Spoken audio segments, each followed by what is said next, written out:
Now we're moving on to talk about the shift tab. This is a very important tab. Once we have the information about what hours the cleaning staff are present on site, we simply go into this tab and enter the active shift hours. So let's see how to do that.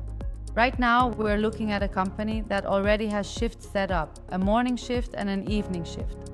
The morning shift is from 6 to 2 and the evening shift is from 14 to 22 in the evening.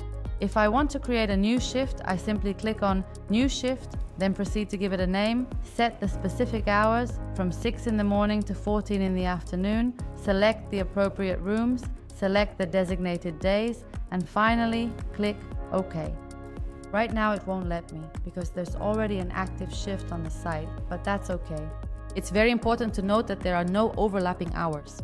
You can't create two shifts that include the same hours in a day, so it's important to know how to divide the shifts between morning, afternoon, and evening. Once I'm done, I click on Add Reflective Shifts, and that's it.